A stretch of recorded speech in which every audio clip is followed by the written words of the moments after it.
What's up, dear YouTube viewers? The World Cup in the USA, Canada, and Mexico has already started. But while some teams will be enjoying the chance to feature at the world's biggest soccer tournament, others will have to watch the World Cup from home. Today I'm gonna go over the top 10 teams that I will miss the most at the World Cup and why. Now, it's not about the most expensive teams according to Transfermarkt. It's not about teams with the highest records. It's about the teams that I personally will miss. This is my subjective opinion. Today I'm gonna explain which teams I will miss the most and what specifically I will be missing about them. Okay, at number 10 we have the Serbian national football team. Serbia has three good strikers: Dusan Vlahovic, Dusan Tadic, and Alexander Mitrovic. And it would be very interesting to see how they would perform at this World Cup. They also have some other good players, such as Nikola Milinkovic in the midfield, who was one of the reasons why Nottingham Forest got to the semi-final of the last Europa League. Sergei Milinkovic in the midfield, and Vanya Milinkovic-Savic between the sticks.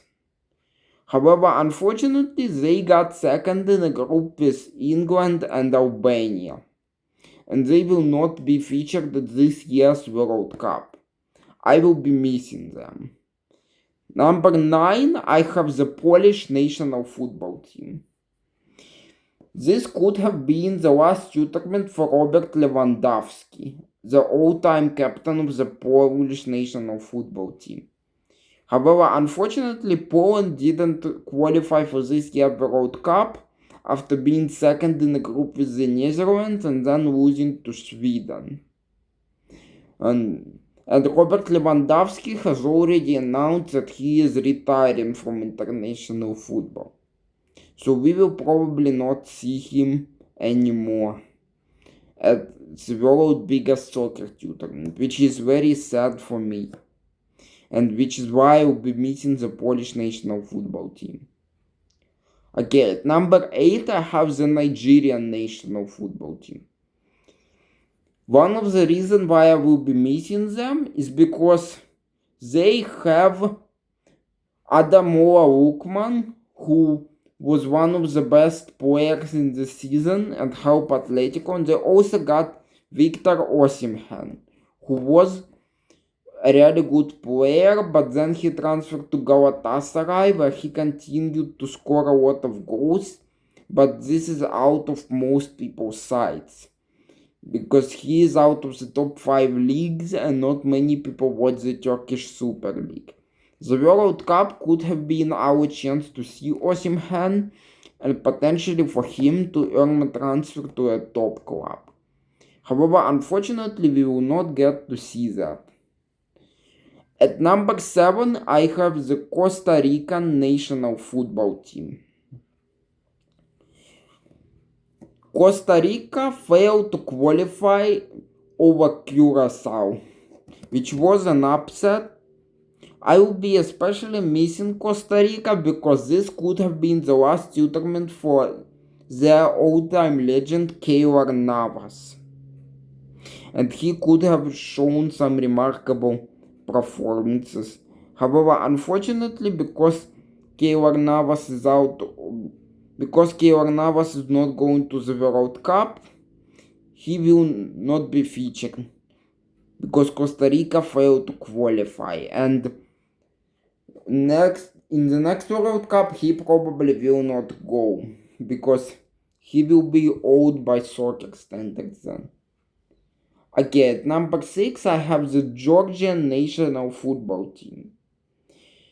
The number 1 thing I will be missing about Georgia is their striker Kvicha Kvaratskhelia. He had an absolute season of life at PSG and was one of the reasons why they got to the Champions League final.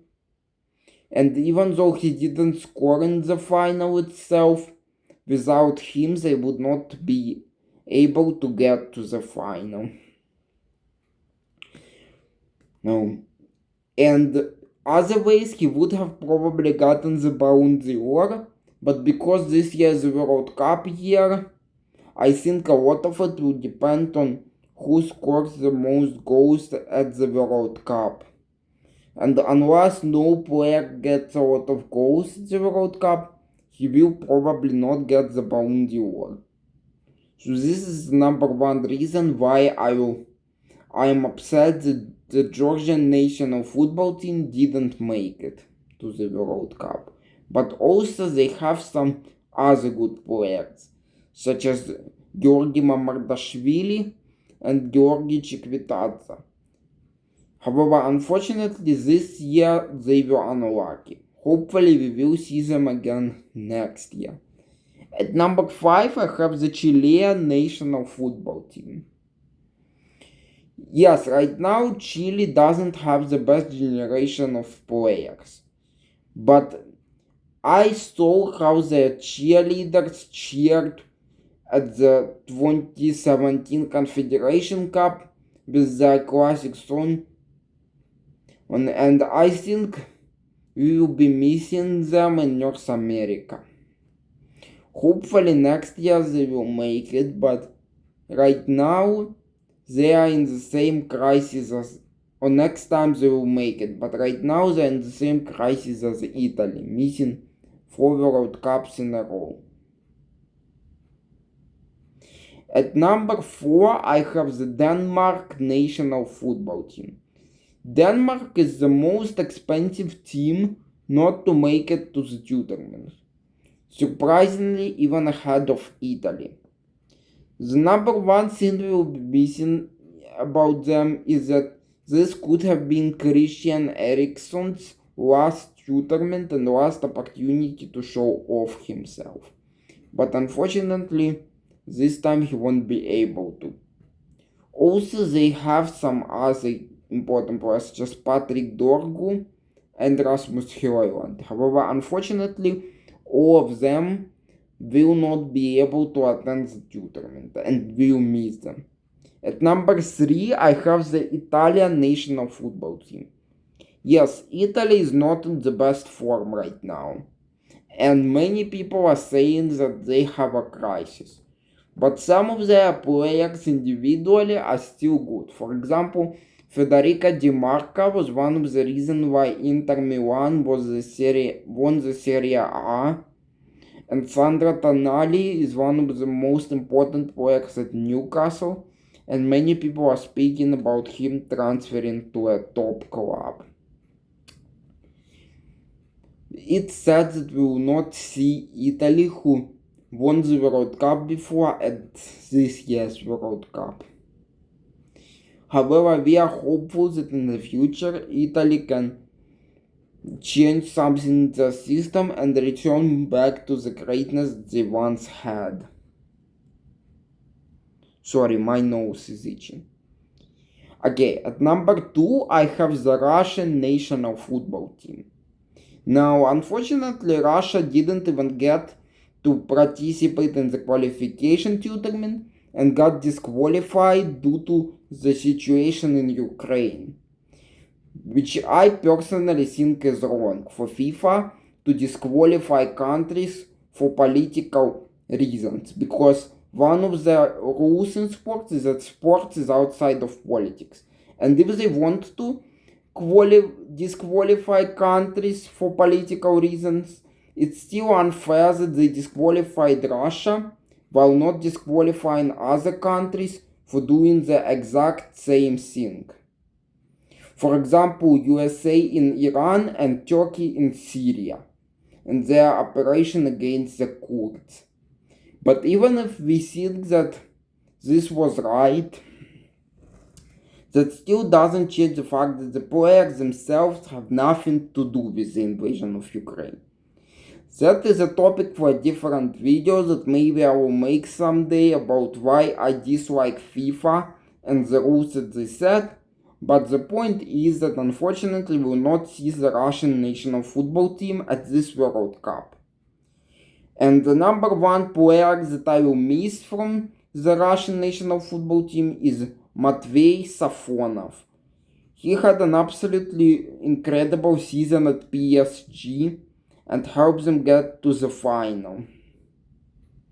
It would have been interesting to see how he would have performed at the world's biggest soccer tournament. But unfortunately, we will not get to see that. Also, they have some other interesting players such as Alexander Golovin, Daler Kuzyaev and Arsen Zakharian, and also some players playing in the Russian Premier League such as Alexei Batrakov and Nikolai Kamlichenko, who could have earned themselves a transfer to a top club. But unfortunately, right now, Russia is not featured in the World Cup. I hope that someday they will return to the world's biggest tournament. Even though I'm a Ukrainian and what's going on right now is of course upset to me, but I still think that sports is different from the politicians that are in power in those countries, and I have always supported other post-Soviet countries equally as I support Ukraine at the international tournament. And for me, it's upset to see Russia not qualified, just like it's sad to see some other post-Soviet countries not qualified. Okay, so at number 1, I have the Ukrainian national football team. Now, the Ukrainians had a decent qualifying campaign. They didn't lose to anyone other than France, who were one of the World Cup favorites. And then they got to the knockout rounds where they unfortunately lost to Sweden. I will be missing some of their key players, such as Ilya Zabarny, Viktor Tsigankov, and Artyom Dovbyk. The Ukrainians have got a decent team, and many people are saying that it's the best generation they ever had. But unfortunately, they got unlucky for the second time in a row. First being grouped in a yellow group where they ended up getting 4th place, even though they got more points than some of the teams who got on 3rd place and still made it out of the group stage. And now they failed to qualify for the World Cup after losing to Sweden. For me, this is very upset. The number 1 player I will be missing is Artyom Dovbyk, but also some other important players such as Tsigankov, Zabarny, and Nikolenko. Okay, now some other honorable mentions of the teams that didn't make it are, for example, Hungary, and the players that I will be missing from their team is Dominik Soboslai, who was one of the reasons why Liverpool didn't fail completely and did everything he could for them to stay successful. Also, Romania would be interesting to see with Dragushin and new young talents Man and Stancho.